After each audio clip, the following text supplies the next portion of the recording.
Hello दोस्तों, welcome back to channel. आज की वीडियो में हम क्लास 12th का चैप्टर 6 है कैश फ्लो स्टेटमेंट, उसके बारे में डिटेल में डिस्कशन करेंगे। 8 से लेके 10 वीडियो आएगी, एक एक क्वेश्चन करेंगे हम। अच्छा, क्वेश्चन हम किससे करेंगे मैं आपको पहले ही बता देता हूँ। डीके गोयल की बुक है, उनसे हम कंप्लीट करेंगे। सीबीएसई की बुक है डीके गोयल की, उससे ही कंप्लीट करेंगे एक एक सिंगल क्वेश्चन। आज की क्लास में तो मैं बेसिक्स बताऊंगा कि कैश फ्लो स्टेटमेंट क्या होता है, कितनी एक्टिविटीज़ होती है, कितने मेथड से बनाया जाता है। ठीक है। अच्छा, मैं ऊपर देखो थ्योरी लिख रखा हूँ मैं सारी, इसको मैं बताऊंगा। उससे पहले अपन कुछ चीज़ देख लेते हैं कैश फ्लो स्टेटमेंट में पहले। ठीक है, देखो कैश फ्लो स्टेटमेंट होता क्या है, मैं बिल्कुल नॉर्मल लैंग्वेज में आपको बता रहा हूँ। इसमें अपन एक साल में ये देखते हैं कि कितना कैश अपने पास आया और कितना गया। आएगा तो इनफ्लो होगा और जाएगा तो आउटफ्लो होगा। ठीक है। कोई सी भी एक्टिविटी जिससे कैश बिजनेस के अंदर आता है उसको अपन प्लस करेंगे। ठीक है, कि जिससे कैश बढ़ेगा अपने पास। और कोई सी भी एक्टिविटीज़ जिससे आपका कैश बाहर जा रहा है बिजनेस से, उसको अपन माइनस करने वाले हैं। ठीक है। कोई सी भी एक्टिविटीज़ जिससे कैश अंदर आएगा वो प्लस होगी, कोई सी भी एक्टिविटी जिससे कैश बाहर जाएगा वो माइनस होगी। आप जानते हैं क्यों होगी। अब मान लीजिए आपके कैश एंड बैंक बैलेंस में 1000 रुपये। ठीक है। अब आपने 200 रुपये की कैश सेल कर दी, कैश सेल करी जिससे अपने पास कैश आया अंदर बिजनेस के, तो 200 रुपये अपन प्लस करेंगे। ठीक है। अब प्लस करेंगे तो इसका मतलब आपका कैश 200 रुपये से बढ़ जाएगा। ऐसे ही अगर मान लीजिए आपका कैश 1000 रुपये पड़ा है, आपने कैश परचेज कर ली 200 रुपये की, है ना, तो आपके जो पैसा है वो बाहर चला गया है। अब बैलेंस कितना बच जाएगा, वो 800 रुपये ही बच जाएगा। ठीक है। ऐसे ही अगर आप प्लस की बोलोगे तो वो सारी एक्टिविटीज जिससे कैश अंदर आएगा उसको प्लस करेंगे, इसको बोलेंगे अपन इनफ्लो। ठीक है। और वो सारी एक्टिविटीज जिससे कैश बाहर चला जाएगा उसको बोलेंगे आउटफ्लो। इतना सा ध्यान रख लो, बस कैश फ्लो स्टेटमेंट यहीं ख़त्म हो जाता है कि वो सारी एक्टिविटीज़ जिससे बिजनेस में आपका कैश आ रहा है उसको अपन प्लस करेंगे और बाहर जा रहा है उसको अपन माइनस करेंगे। ठीक है। रफ में मैं आपको बता दिया हूँ। मतलब मान लीजिए आप इसमें कैश फ्लो स्टेटमेंट भी एक साल के लिए ही बनता है। जैसे अपन बैलेंस शीट बनाते हैं, प्रॉफिट एंड लॉस बनाते हैं, ट्रेडिंग अकाउंट बनाते हैं, ऐसे ही कैश फ्लो बनाते हैं जिसमें अपन कैश की स्थिति को जानते हैं, असली स्थिति को। ठीक है। अच्छा, जो कैश फ्लो स्टेटमेंट होता है ना, इसमें 3 एक्टिविटीज से बनाया जाता है। Cash flow from operating activity, investing activity और फाइनेंसिंग एक्टिविटीज। मैं ऊपर से ही मोटा मोटा बता रहा हूँ, बारीकी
वो ऑटोमेटिकली आपका आंसर हो जाएगा।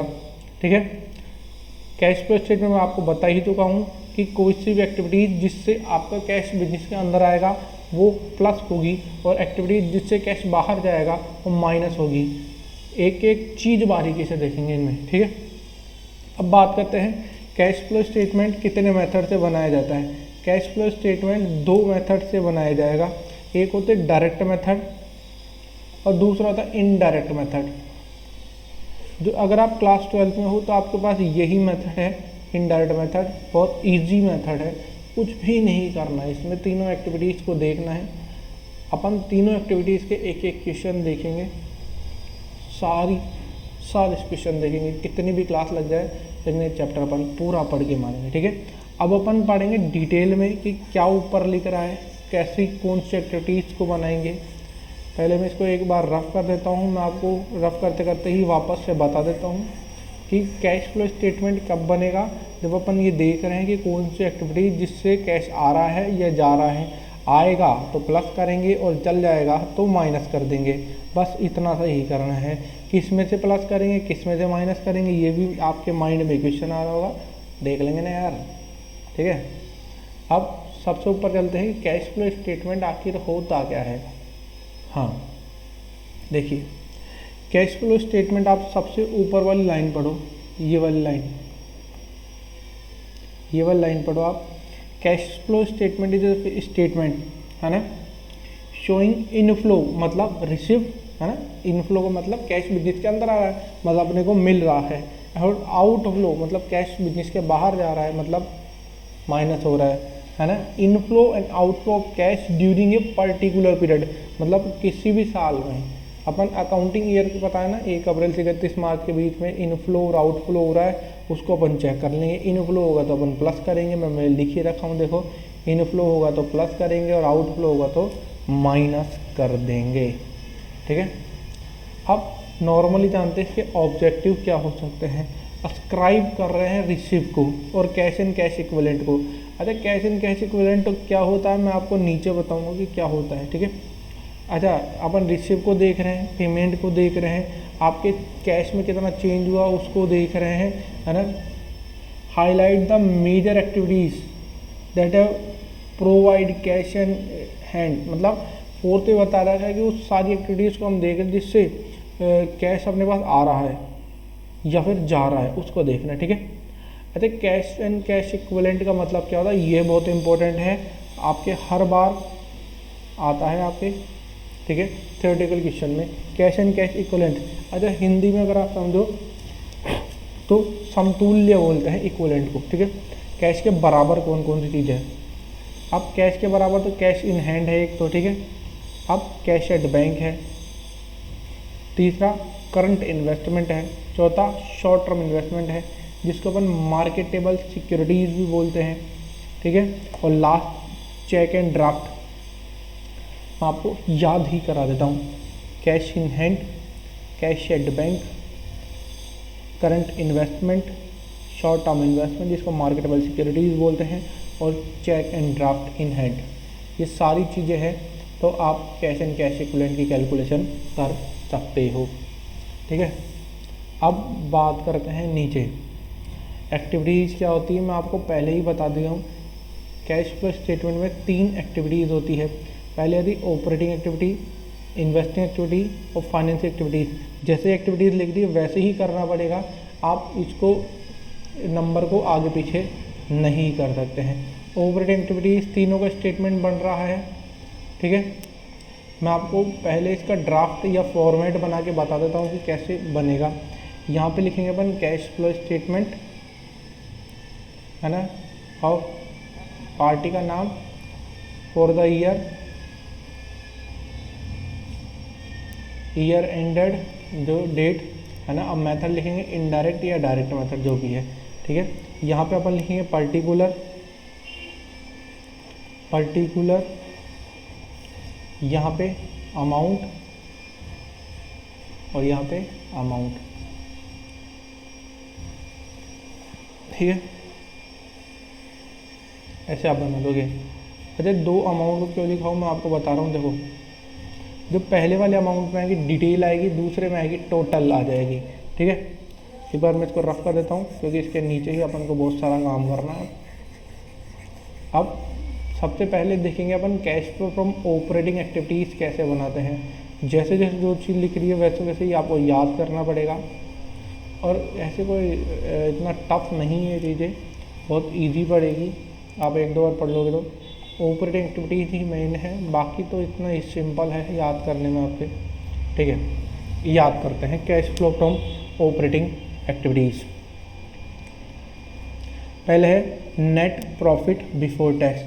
टैक्स से पहले का अपने को प्रॉफिट निकालना है। कैसे निकालेंगे, मैं नीचे वर्किंग नोट बना रखा हूँ, उसमें बताऊँगा। ठीक है, इसको अगर आप बोलो तो प्रॉफिट बिफोर टैक्स भी बोलते हैं या शॉर्ट में बोलते हैं PBT, net profit before tax या प्रॉफिट बिफोर टैक्स या फिर पीबीटी इसको बोलते हैं। ठीक है, इसमें अपन एडजस्टमेंट करते हैं non cash and non operating items.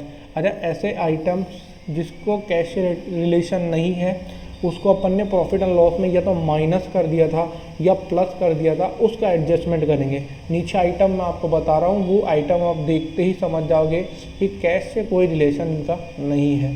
ठीक है, अब जो चीज़ अपन प्रॉफिट एंड लॉस अकाउंट में माइनस कर दी थी ज़बरदस्ती, है ना, उसको अपन प्लस करेंगे क्योंकि उसका कैश से रिलेशन ही नहीं था, और जो प्लस कर दिए थे उसको अपन माइनस करेंगे। देखते हैं पहले डेप्रिसिएशन। डेप्रिसिएशन कैश से कोई संबंध नहीं होता, अपन ने प्रॉफिट एंड लॉस अकाउंट में इसको माइनस कर दिया होगा तो इसको अपन प्लस कर देंगे। ठीक है, प्रीलिमिनरी एक्सपेंडिचर्स, इसको भी अपन माइनस कर दिए थे, इसको भी प्लस करेंगे।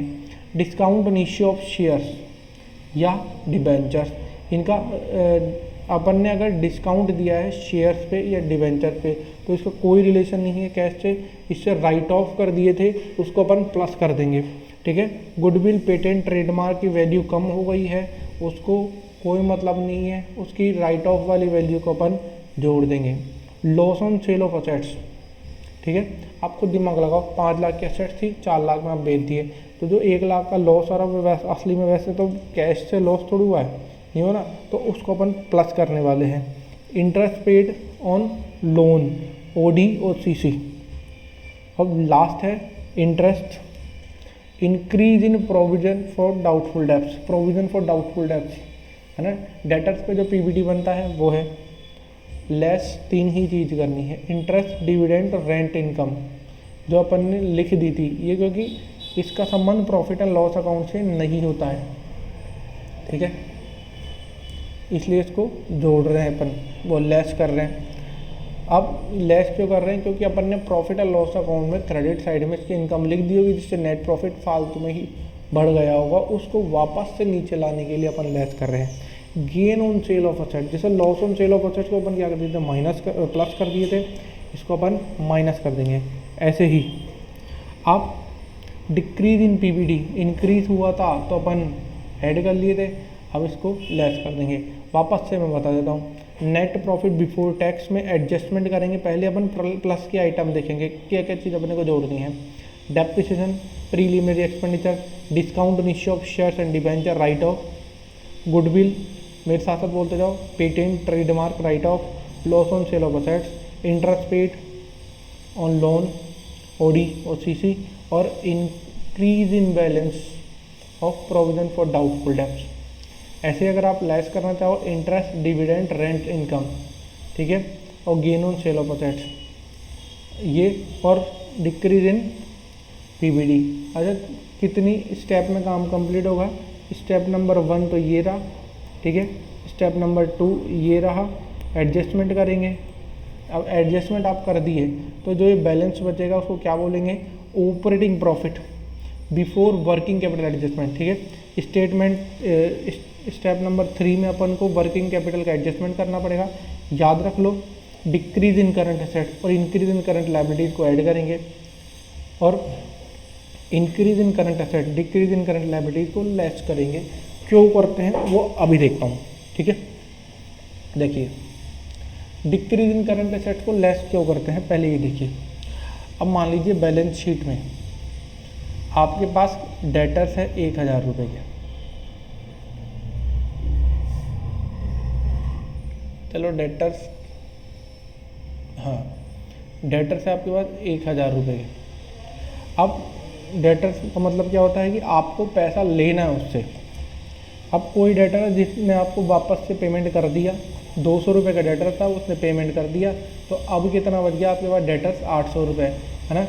अब 200 रुपये पेमेंट करा, मतलब 200 रुपये आपके पास कैश आ गया, तो बिजनेस में आप जोड़ोगे ना। अब जब भी तो असेट्स कम हुई तो कैश आया, तो अपन जोड़ दिए। अब इंक्रीज इन लाइबिलिटीज़, अब क्रेडिटर्स है 1000 रुपये के और क्रेडिटर्स और आ गए 200 रुपये के। अब अपन पे ही नहीं कर रहे, मतलब बिजनेस के अंदर ही पैसा 1200 रुपये क्रेडिटर्स हो गए, तो अब इंक्रीज इन क्रेडिट लाइबिलिटीज़ को ऐड करेंगे। ऐसे ही अगर मान लीजिए डेटर्स 1000 रुपये और डेटर्स 200 रुपये के और आ गए, तो अब 1200 के डेटर्स हो गए, मतलब अपना 200 रुपये का कैश ब्लॉक हो चुका है। ऐसे ही अगर 1000 रुपये के क्रेडिटर्स है और अपन ने 200 रुपये उसको पेमेंट कर दिया, तो अब 800 रुपये क्रेडिटर्स अगर पे कर दिया, मतलब कैश बिजनेस से बाहर चला गया। इसको देखना है आपको, ठीक है, कैश जा रहा है कि आ रहा है, बस नेट इसको ही देखना है। और बाकी आप इंक्रीज डिक्रीज को देखो या मत देखो, कैश को देखो, कैश असेट्स के बढ़ने से आ रहा है या जा रहा है, ऐसे ही लायबिलिटीज़ के बढ़ने से आ रहा है या जा रहा है। आ रहा है तो ऐड करना है, जा रहा है तो उसको लेस कर देना है। बिल्कुल सिंपल सा प्रोसेस है। आगे देखते हैं। अगर आप स्टेप नंबर 3 कंप्लीट कर दोगे तो कैश जनरेटेड फ्रॉम ऑपरेशन आ जाएगा। और स्टेप नंबर 4 छोटा सा है, इनकम टैक्स पेड करना है आपको, और कुछ नहीं करना है, बस ये कंप्लीट हो जाएगा आपका net cash from operating activities. Income tax paid कैसे निकालते हैं वो नीचे देखेंगे ना। अब वर्किंग नोट्स में देखते हैं। पहला मैं आपको बताया था नेट प्रॉफिट बिफोर टैक्स निकालना सिखाऊंगा, जिसको आप पीबीटी भी बोल सकते हो, प्रॉफिट बिफोर टैक्स बोल सकते हो ना, ठीक है। कैसे निकालेंगे net profit for the current year, इस साल का नेट प्रॉफिट है ना, आफ्टर एप्रोक्रिएशन, मतलब सब चीज़ बांट बूट के जो चीज़ नेट प्रॉफिट बच रहा है वो इसमें पहले ऐड करेंगे। सारे तो रिजर्व ऐड कर देंगे, इंटरेस्ट डिविडेंड पेड ऐड कर देंगे, इंटरिम डिविडेंड ऐड कर देंगे और प्रोविज़न फॉर टैक्स ऐड कर देंगे। बस प्रपोज डिविडेंड ऐड कर देंगे। क्या क्या ऐड करेंगे?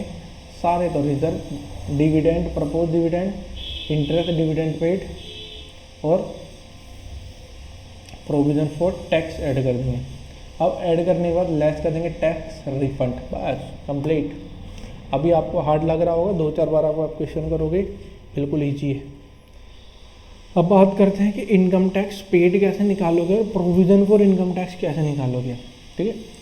ये स्टेटमेंट आपके सामने बन रहा है, एक लेजर अकाउंट बन रहा है, उसको आप ध्यान से देखो। स्टेप नंबर 1 में आपको क्या लिखना है? बाय बैलेंस बीडी, जिसका होता है ओपनिंग बैलेंस, है ना। मैं आपको हाईलाइट करके भी बता देता हूँ, 1 मिनट। ये बाय बैलेंस बीडी है ना, ये होता है ओपनिंग बैलेंस, ये रहा, ठीक है। फिर टू बैलेंस ईडी, क्लोजिंग बैलेंस, ये दोनों बैलेंस शीट में दे रखते हैं, हमेशा दे रखेंगे आपको, चिंता ही मत करो, ठीक है। लिखने के बाद अब मान लीजिए आप क्वेश्चन बोल रहा है कि इनकम टैक्स इस साल का 20,000 रुपये है, तो इनकम टैक्स लाइबिलिटीज़ है या फिर एक खर्चा है, कैसे मानो, तो क्या करोगे? Expenditure account debit to bank करोगे ना, तो ऐसे income tax account debit to bank करोगे। तो ये रहा इनकम टैक्स पेड, जिसको अपन ऑपरेटिंग एक्टिविटीज़ में ट्रांसफ़र करते हैं ना। इनकम टैक्स पेड लिख रहा है, देखो मैं बताऊँ, ये लिख रहा है, देखो इनकम टैक्स पेड, ठीक है।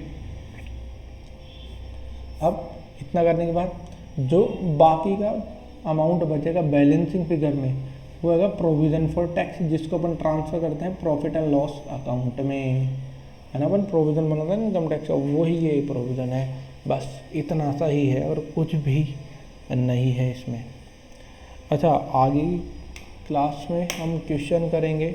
अगर आपके पास डी केवल की बुक है, बहुत बढ़िया बात है, नहीं तो आप यहाँ से स्क्रीनशॉट लेके क्वेश्चन देख सकते हो। आंसर मैं नीचे करता चला जाऊँगा, कल से सारी क्वेश्चन कंप्लीट करेंगे। अगर आपको यहाँ तक वीडियो पसंद आए तो लाइक करना, चैनल को सब्सक्राइब कर लो, क्योंकि रोज़ अब आपके लिए वीडियो आएगी। रोज़ सुबह 11 बजे क्लास 12th की वीडियो आने वाली है आपके लिए। आपसे मिलेंगे अगली वीडियो में, बाय बाय।